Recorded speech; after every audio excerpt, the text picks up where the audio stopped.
பொன்னி அதுக்கப்புறம் சக்தி ஃபேமிலி எல்லாருமே வந்து சேர்ந்து என்ன பண்ணுறாங்க, கோயிலுக்கு போகிறாங்க.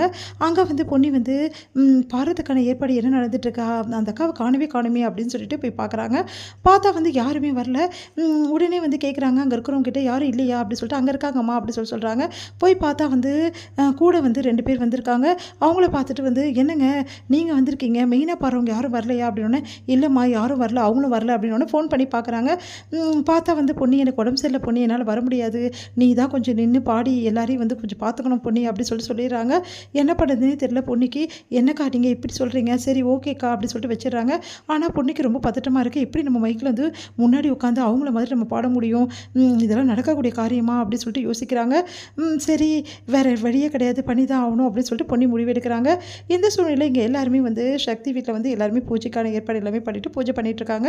அப்போ வந்து பூஜையில் வந்து எல்லாருமே வந்து பங்கெடுக்கும்போது பிரீத்தியும் வந்து இந்த குடும்பம் தான் அப்படின்ற மாதிரி வந்து சொல்கிறாங்க. ஜெயா அதை கேட்டு வந்து செமையாக டென்ஷன் ஆயிடுறாரு சக்தியோட அப்பா. சந்திரசேகர் வந்து உடனே வந்து அங்கே இருக்க குருக்கள் கிட்ட சொல்கிறாரு, இந்த வீட்டில் வந்து என் மருமகளுங்க 2 பேர் தான் அப்படின்னு சொல்லிட்டு காட்டுறாரு. அப்படிங்களா, சரிங்க அவங்க பேர்லேயே பண்ணிடலாம் அப்படின்னு சொல்லிட்டு எல்லாமே பண்ணிடுறாங்க. அதை பார்த்து ஜெயா டென்ஷன் ஆயிடுறாங்க. ஏன் பிரீத்தியை சொன்னால் என்ன தப்பு, பிரீத்தி நம்ம குடும்பம் கிடையாது, கெஸ்ட்டாக தான் வந்திருக்கா, புரியுதா, சும்மா ஜெயா இதெல்லாம் பண்ணிட்டு இருந்தால் நல்லதில்லை ஜெயா, நீ பண்ணுற வேலை ஒன்று கூட சரியில்லை இப்போல்லாம் அப்படின்னு சொல்லிட்டு திட்டுறாரு. உடனே ஜெயா செமையாக டென்ஷன் ஆயிடுறாங்க. இங்கே வந்து என்ன பண்ணுறாங்க, எல்லாருமே வந்து சேர்ந்து வந்து பூஜை பண்ணிகிட்ருக்காங்க. அப்போ வந்து சரி இப்போ பூஜையெல்லாம் முடிஞ்சிச்சுல, இனிமேட்டு வந்து கச்சேரி பொன்னியோடது தான், பொன்னியோடைய கச்சேரி பார்த்து நம்ம போகலாம் அப்படின்னு சொன்னோம். ஜெயா வந்து நான் வரல, எனக்கு வேலை இருக்குது அப்படின்ற மாதிரி சொல்கிறாங்க. என்ன ஜெயா இப்படி சொல்கிற அப்படின்னு சொல்லிட்டு சந்திரசேகர் சொல்கிறாரு. உடனே வந்து எல்லாருமே போகிறாங்க. ஜெயா டென்ஷனாக இருக்காங்க பார்த்து. அடுத்து வந்து முதல் ஆளாக போயிட்டு நம்ம சக்தி உட்கார்றாரு. பார்க்கலாம் பொன்னியோட பாட்டை கேட்கறதுக்கு தான் நான் இப்படி வந்திருக்கேன் அப்படின்னு சொல்லி சந்தோஷமாக பார்த்துட்ருக்காரு. பார்த்தா பொன்னி வந்து முதல் வரிசையில் பாட ஆரம்பிக்கிறாங்க. பரவாயில்லையே பொன்னி தான் ஃபஸ்ட்டாக வந்து பாடுறா, அப்போது பொன்னி தான் இதில் எல்லாமே வா அப்படின்னு சொல்லிட்டு ரொம்ப சந்தோஷப்படுறாரு. பொன்னி வந்து முதல்ல ரொம்ப தயங்குறாங்க பாடுறதுக்கு. பாடுங்கம்மா டைம் ஆகிடுச்சு அப்படி சொன்னோன்னே பொன்னி என்ன பண்ணுறதுன்னு தெரியாமல் அப்படியே வந்து பாடலாம் அப்படின்னு சொல்லிட்டு யோசிச்சுட்டு இருக்காங்க. இவ எங்கே பாட போகிறா, அப்படியே வந்து மயக்காச்சு விழுந்துட போகிறா அப்படின்னு சொல்லிட்டு உஷா கிண்டல் அடிக்கிறாங்க. எல்லாருமே வந்து கிண்டலாக பேசிகிட்டு இருக்காங்க. பிரீத்தி வந்து நக்கலாக பார்க்குறாங்க. இது என்ன பார்க்குற சக்தி, பொன்னி பாடு அப்படின்னு சொல்லிட்டு சைகை காட்டுறாரு.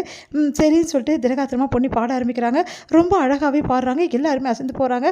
சக்தி மேம்பருந்து கேட்டுட்டு இருக்காரு. இதெல்லாம் பார்க்குற பிரீத்திக்கு செம டென்ஷனாக இருக்குது. அடுத்து வந்து பொன்னி வந்து சூப்பராக பாடிட்டே இருக்கும்போது திடீர்னு வந்து அந்த பேப்பர் வந்து காற்றுல வந்து பறந்து போயிடுது. அதனால் பொன்னி எப்படி பாட போகிறான்னு தெரியல, பேப்பர் வேறு போயிடுச்சு அப்படின்னு சொல்லிட்டு சந்திரசேகர் எல்லாருமே பார்த்துட்ருக்காங்க. பொன்னி வந்து முதல்ல தயங்குறாங்க, எப்படி பாட போகிறோமோன்னு. அதுக்கப்புறம் பாடி முடிச்சிடறாங்க. எல்லாருமே கிளாப் பண்ணுறாங்க. ரொம்ப அழகாக பாடினீங்க அப்படின்னு சொல்லிட்டு பாராட்டுறாங்க. உடனே ஓடி வந்த சக்தி வந்து அப்படியே வந்து பொன்னியை வந்து லைட்டாக ஹக் பண்ணிவிட்டு கையை பிடிக்கிறாரு. பொன்னி சூப்பர் பொன்னி அப்படின்னு சொல்லிட்டு அப்படியே வந்து உழுக்கிறாரு. அதை பார்க்கும்போது செம்ம கடுப்பாக இருக்குது பிரீத்திக்கு. அப்படியே பார்த்து டென்ஷன் ஆயிடுறாங்க.